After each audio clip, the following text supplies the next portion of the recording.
जय हिंद। नमस्कार फ्रेंड्स, ज्योति क्लासेस में आप सभी का एक बार फिर से स्वागत है। हेलो दोस्तों, कैसे हैं आप सभी? आई होप आप सभी बहुत ही अच्छे होंगे, स्वस्थ होंगे, स्टडी अपनी कंटिन्यू कर रहे होंगे। चलते हैं हमारी आज की इवनिंग की क्लास की तरफ। तो जैसा कि आप सभी जानते हैं, हम कर रहे हैं फूड एंड न्यूट्रिशन साइंस, जिसमें हम कवर कर रहे हैं पोषण एवं कुपोषण। और पोषण के बारे में हमने अच्छे से पढ़ लिया। हम कर रहे हैं कुपोषण यानी कि माल न्यूट्रिशन। माल न्यूट्रिशन होता क्या है, इसकी स्थिति क्या है, इसके कारण क्या है, ये सारी चीज़ें हमने पढ़ ली। ये देखिए, आपको ये चार्ट दिख रहा होगा जिस पे हमने आज सुबह जो हमारी 9 बजे क्लास हुई थी, इस पे हमने चर्चा किया था। तो प्रीवियस क्लास में हमने ये सारी चीज़ें कवर की, यानी कि गरीबी कैसे कुपोषण को प्रभावित करती है, यानी कि गरीबी के कारण कुपोषण क्यों होता है, ये सभी हमने डिटेल में पढ़ा था। जनसंख्या वृद्धि भी कुपोषण का कैसे कारण है, इसके बारे में भी हमने चर्चा की थी। यानी कि जितने भी पॉइंट्स आपको ये दिख रहे हैं ना, ये सभी क्या है, कुपोषण के कारण। इन सभी के होने से क्या होता है, कुपोषण। इन सभी का परिणाम क्या है, कुपोषण यानी कि माल न्यूट्रिशन। ये सभी चीज़ें तो हमने प्रीवियस क्लास में डिस्कस कर लिया है।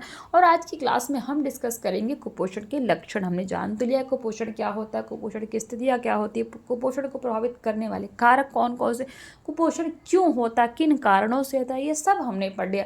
बट कुपोषण के लक्षण क्या है, यानी कि सिम्टम्स ऑफ माल न्यूट्रिशन, हमें कैसे पता लगेगा कि किसी व्यक्ति को कैसे कुपोषण हुआ, इस पर हम चर्चा करेंगे। बट क्लास स्टार्ट करने से पहले आप सभी से रिक्वेस्ट है, चैनल पर फर्स्ट टाइम विजिट किए हैं, चैनल को लाइक शेयर एवं सब्सक्राइब कर दें।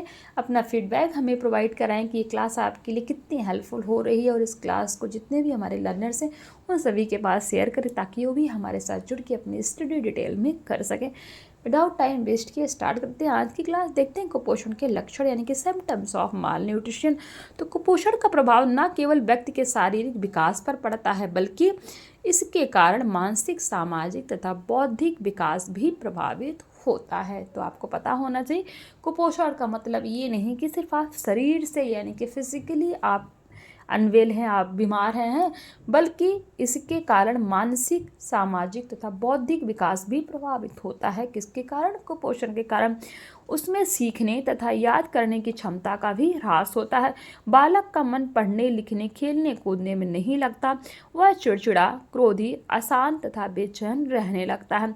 1970 में डॉबिंग तथा सैंड्स ने अपने शोधों यानी कि जो भी रिसर्च किया एवं प्रयोगों से बताया कि बच्चों के मस्तिष्क के विकास पर कुपोषण के कारण भेद अवस्थाएं यानी कि वेलिनरेबल कंडीशंस उत्पन्न हो जाती है, जिसका विवरण निम्नानुसार है। नंबर 1 है, समय से पूर्व जन्मे बच्चे यानी कि प्री मेच्योर चाइल्ड में मस्तिष्क अत्यंत ही भेद यानी कि वैल्यूनरेबल होता है। नंबर 2, अर्ध विकसित शिशु यानी कि अंडर डेवलप्ड का मानसिक विकास ठीक प्रकार से नहीं हो पाता है। नंबर 3, कुपोषित माताओं से उत्पन्न बच्चे का वजन भी कम होता है, यानी कि जो माता कुपोषित होती है उससे जो बच्चा जन्म लेता है उसका वजन भी कम होता है, अतः बालकों का शारीरिक एवं मानसिक विकास कम होता है। Number 4, weaning. वीनिंग क्या है, दूध छुड़ाने के पश्चात यदि बालकों को पर्याप्त मात्रा में आहार नहीं मिलता है तो उनके मस्तिष्क के कोषों, ऊतकों तथा तंतुओं की गुणन क्रिया कम हो जाती है, अतः मानसिक विकास कम होता है। 1 से 5 वर्ष की अवस्था में बालकों का सर्वाधिक शारीरिक विकास होता है।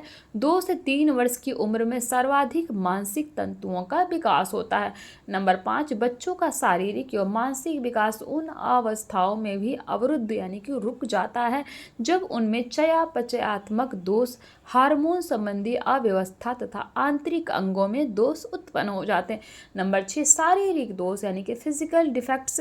बालकों में शारीरिक दोष जैसे कटे फटे होठ एवं तालू, क्लेफ्ट प्लेट होने से बालकों को भोजन निगलने में परेशानी होती है, जिसके कारण कुपोषण हो जाता है। स्मरण शक्ति पर कुपोषण का अत्यधिक प्रभाव पड़ता है। कुपोषण के कारण शरीर में कई गड़बड़ियां उत्पन्न हो जाती हैं। कुछ गड़बड़ियां ऐसी होती हैं जो ऊपरी सतह पर दिखाई देती हैं, जैसे आँख, नाक, कान, त्वचा, हाथ, पैर, चेहरा, बाल आदि। परंतु कुछ गड़बड़ियां आंतरिक अंगों में होती हैं जिसे महसूस किया जाता है, जिसके कारण सामान्य दिनचर्या में गड़बड़ी उत्पन्न हो जाती है। कुपोषण के कारण निम्न प्रभाव दृष्टिगोचर होते यानी कि दिखाई देते। पहला, शारीरिक प्रभाव यानी कि फिजिकल इफेक्ट्स। आँख, नाक, कान, बाल, त्वचा लंबाई, चेहरा, होठ, मुंह, जीभ, हाथ, पैर आदि देखने पर। नंबर 2, शारीरिक क्रियाओं पर प्रभाव यानी कि फिजिकोलॉजिकल इफेक्ट्स, आंतरिक अंगों जैसे पाचन संस्थान, नाड़ी संस्थान, श्वसन संस्थान, चयापचय संबंधी गड़बड़ियां आदि होने पर। नंबर 3, आसन पर प्रभाव यानी कि इफेक्ट ऑन पोस्चर, उठने बैठने का ढंग। इससे भी पता लगाया जा सकता है कि व्यक्ति या बच्चा कुपोषित है या नहीं। नंबर 4, व्यवहार में परिवर्तन यानी कि चेंजेस इन बिहेवियर, चिड़चिड़ापन, आलस्य, क्रोध आदि है। फिर देखते हैं, तो ये तो हमने देखा मस्तिष्क के कारण भेद अवस्थाएं उत्पन्न होने पर डॉबिक तथा सैंड्स के अनुसार। अब हम देखते हैं शारीरिक प्रभाव यानी कि फिजिकल इफेक्ट। तो आँख, नाक, कान, बाल, लंबाई तथा चेहरा, ये तो हमने देख लिया, सॉरी ये तो हमने कर लिया। अब देखते हैं शारीरिक प्रभाव यानी कि फिजिकल इफेक्ट में नंबर 1 है, ये हम पढ़ रहे थे क्या, मस्तिष्क इफेक्ट पे यानी कि मेंटल इफेक्ट हम देख रहे थे। अभी यहाँ पे हम देखेंगे शारीरिक इफेक्ट, शारीरिक प्रभाव यानी कि फिजिकल इफेक्ट में नंबर 1 देखेंगे शरीर भार यानी कि बॉडी वेट। कुपोषण के कारण उम्र के अनुसार लंबाई एवं वजन में कमी हो जाती है, साथ ही लंबाई एवं भार में वांछित अनुपात नहीं होता है। जब शरीर का भार सामान्य भार से 10% बढ़ जाता है तो अति भार तथा 20% से अधिक बढ़ जाता है तो मोटापा यानी कि ओबेसिटी कहलाता है। अतः मोटापा या अधिक दुबलापन ये दोनों ही कुपोषण के कारण होते, जैसा कि हमने प्रीवियस से पढ़ रखा। नंबर 2, लंबाई यानी कि लेंथ, इसे कदापि नहीं नकारा जा सकता है कि व्यक्ति की लंबाई वंशानुक्रम द्वारा निर्धारित होती है, परंतु सुपोषण भी लंबाई को निर्धारित करने में महत्वपूर्ण भूमिका निभाते हैं। कुपोषण के कारण लंबाई कम हो जाती है, व्यक्ति बौना यानी कि डॉर्फ हो जाता है। नंबर 3, चेहरा फेस, चेहरा क्लांत, थका थका, मुरझाया हुआ, निस्तेज एवं आकर्षणहीन हो जाता है, इस पर झुर्रियाँ पड़ जाती है। नंबर 4, आंखें, जो आईज होती है हमारी, कुपोषण के कारण आंखें बहुत जल्दी प्रभावित होती हैं। आंखें चमकहीन, आकर्षणहीन एवं निस्तेज हो जाती हैं, कम रोशनी में दिखाई नहीं देती हैं। अतः रतौंधी, जिसको हम नाइट ब्लाइंडनेस कहते हैं, रोग हो जाता है। कुपोषण की तीव्रता की स्थिति में आँखों का कंजक्टाइवा तथा कोर्निया भाग भी प्रभावित होता है, वे शुष्क हो जाते हैं, इसमें खुजली मचने लगती है यानी कि खुजली होने लगती है, बिटॉट स्पॉट दिखाई देने लगते हैं, आँखों में संक्रमण हो जाता है, कॉर्निया में घाव हो जाता है, अंततः व्यक्ति अंधा हो जाता है। तो ये हमने देखा क्या, आँखें कैसे, मतलब आँखों से आप कैसे पता लगा सकते हैं कि व्यक्ति को कुपोषण हुआ है या नहीं। नंबर 5 है व्यक्ति के बाल, ये भी हमारे कुपोषण को दर्शाते हैं। कैसे, बाल शुष्क यानी जिसको ड्राई बोलते हैं, तो बाल शुष्क, रूखे, बेजान, चमकहीन एवं आकर्षणहीन हो जाते हैं, वे स्नान करते समय, कंघी करते समय अधिक आसानी से टूट जाते हैं, बालों के रंग में परिवर्तन हो जाता है, ये परिवर्तन विशेष तौर पर प्रोटीन की कमी होने पर दिखाई देते हैं। तो बाल देखकर भी हम पता कर सकते हैं कि व्यक्ति को कुपोषण हुआ है या नहीं। नंबर 6 है होठ यानी कि लिप, होठ फट जाते हैं, किनारे पर घाव हो जाता है तथा उनमें से रक्त बहने लगता है। नंबर 7 है जीभ, जो हमारे टंग्स होते हैं, जीभ का स्वाभाविक रंग बदल जाता है, जीभ पर छोटे छोटे दाने उभर जाते हैं, जीभ का रंग गहरा लाल हो जाता है। नंबर 8 है मुंह यानी कि माउथ, मुंह में छाले पड़ जाते हैं। नंबर 9 है त्वचा यानी कि स्किन, त्वचा निस्तेज, कांतिहीन, चमकहीन एवं आकर्षणहीन हो जाती है, इस पर छोटे छोटे उभार दिखाई देते हैं, त्वचा के रोग हो जाते हैं, त्वचा का रंग सामान्य नहीं रहता, कई बार त्वचा शुष्क, खुरदुरी, सख्त एवं गहरे रंग की हो जाती है, इन पर झुर्रियाँ पड़ जाती हैं। नेक्स्ट है नंबर 10 नाखून, नील्स से भी हम पता कर सकते हैं कि व्यक्ति कुपोषित है या नहीं। कैसे, नाखून का रंग स्वाभाविक ना होकर पीलापन लिए हुए हो जाता है, यानी कि नाखून जो है वैसे तो स्वाभाविक रंग उसका क्या है, रेड दिखाई देता है, रेड और वाइट में, लेकिन अगर किसी व्यक्ति को कुपोषण हुआ है तो उसके नाखून आपको क्या, हल्के पीले दिखाई देंगे, इसका आकार चम्मच जैसा हो जाता है, यह रक्त अल्पता रोग के कारण होता है।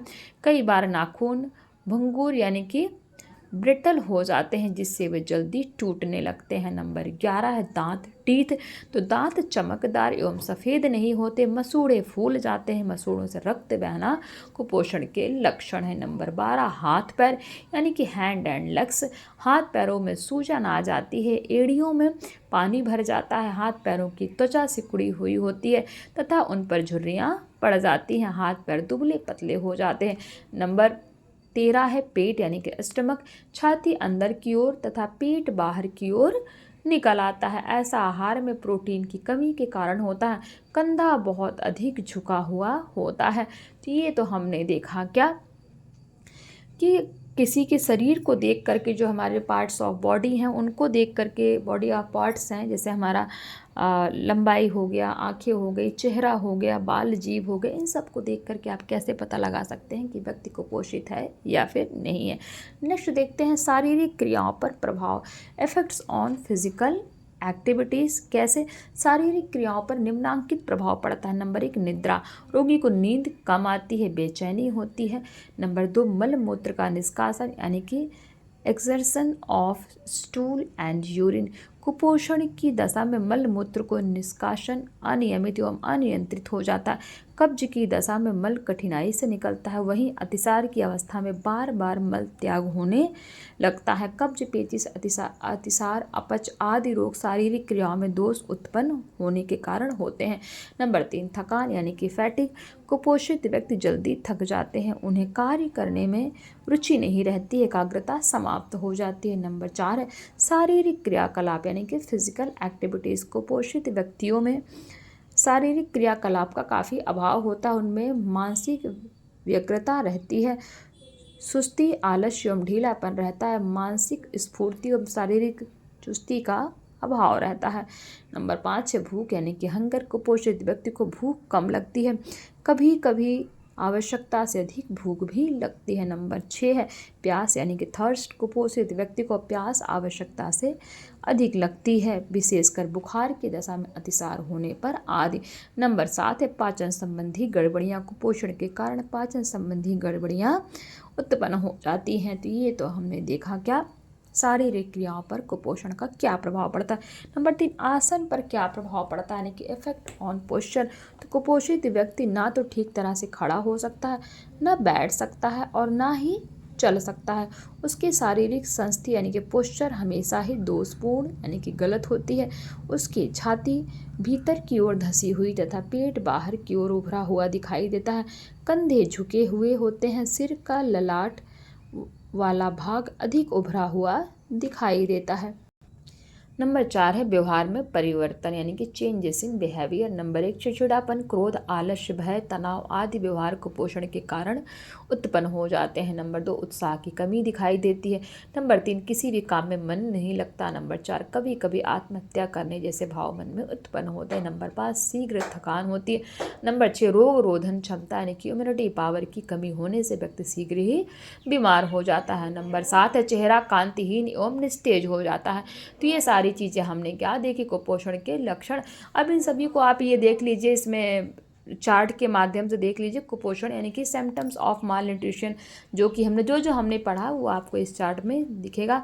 तो ये देखिए शारीरिक लक्षण कैसे दिखाई देते हैं, तो लंबाई कम, बौनापन, भार, चेहरा, आँखें, बाल, होठ, जीभ, मुंह, त्वचा, नाखून, हाथ, पैर, पेट है। तो ये देखो, ये देखा हमने शारीरिक लक्षण कैसे दिखाई देती है कुपोषित व्यक्ति की, कौन कौन से शारीरिक लक्षण दिखते हैं, शारीरिक क्रियाओं पर क्या प्रभाव पड़ता है। तो आसन पर प्रभाव यानी पेट बाहर की ओर निकला हुआ, निद्रा कम, बेचैनी, समय पर मल मूत्र का नहीं निष्कासन होना, थकान, शारीरिक क्रियाकलाप, भूख में कमी, प्यास की कमी या अधिकता, पाचन संबंधी गड़बड़ियाँ। व्यवहार में क्या परिवर्तन दिखाई देते हैं, तो बेचैनी होती, चिड़चिड़ापन, क्रोध, आलस्य, भय, तनाव, उद्गंता, काम में मन न लगना, आत्महत्या जैसे भाव उत्पन्न होना। तो ये चीज़ें हमने देखी, 3 तरह की हमने शारीरिक लक्षण से आप पता लगा सकते हैं कि व्यक्ति कुपोषित है या नहीं। शारीरिक क्रियाएं, वो जो एक्टिविटीज़ करता है उनको देखकर भी आप पता लगा सकते हैं कि व्यक्ति को कुपोषण है कि नहीं है, या फिर उसके व्यवहार को भी देख के आपको पता लग सकता है कि व्यक्ति को कुपोषण है या नहीं है। तो ये सारी हमने चीज़ें पढ़ी किसके बारे में,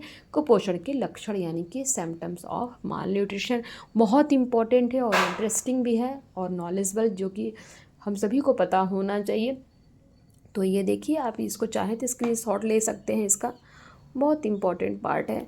तो आज की क्लास को यहीं तक करते हैं फ्रेंड्स। नेक्स्ट क्लास में हम देखेंगे कुपोषण के कारण उत्पन्न होने वाले कौन कौन से रोग हैं, it means diseases due to malnutrition, इस पर हम चर्चा करेंगे। आई होप आज की क्लास आपको समझ में आई होगी। कहीं पे भी किसी वर्ड, कोई ऐसा सेंटेंस हो जहाँ पे कोई आपको डाउट लग रहा हो, समझ में ना आया हो, तो आप कमेंट करके पूछिए, आपकी क्यूरी तुरंत ही सॉल्व की जाएगी। और क्लास कैसी लगी प्लीज़ फीडबैक छोड़ के जाइएगा। क्लास को आप सभी से रिक्वेस्ट है पूरा देखा करिए, आधा अधूरा देखेंगे तो कुछ भी समझ में नहीं आएगा, क्योंकि आप सभी जानते हैं आधा अधूरा ज्ञान किसी काम का नहीं होता, ना आप इधर के होते हैं ना उधर के। इसीलिए देखिए, अगर पढ़ना है तो ध्यान से पढ़िए। और इतनी डिटेल में पढ़ाने का मेरा एक ही पर्पस है कि चीज़ों को आप डिटेल में पढ़िए। शॉर्ट में तो आपको मैं ये जैसे कुपोषण के लक्षण मैं आपको ऐसे ही मतलब दिखा देती, ये जो दिख रहा ना ये आपको सारणी के माध्यम से, चार्ट से ही आपको समझ में आ जाता है, इतना पढ़ने की ज़रूरत। लेकिन डिटेल में इसीलिए पढ़ा कि आपको पता होना चाहिए चीज़ें। आप डिटेल में पढ़ोगे तो कुछ भी आपसे छूटेगा नहीं, तो इसीलिए जो है हम डिटेल में पढ़ते हैं, और कोई अनदर रीज़न नहीं है। तो आज की क्लास को यहीं तक करते हैं फ्रेंड्स, मिलते हैं हमारी नेक्स्ट क्लास में एक न्यू टॉपिक के साथ। तब तक के लिए जय हिंद, नमस्कार। हंसते रहिए, मुस्कुराते रहिए, एक दूसरे की हेल्प करते रहिए। धन्यवाद।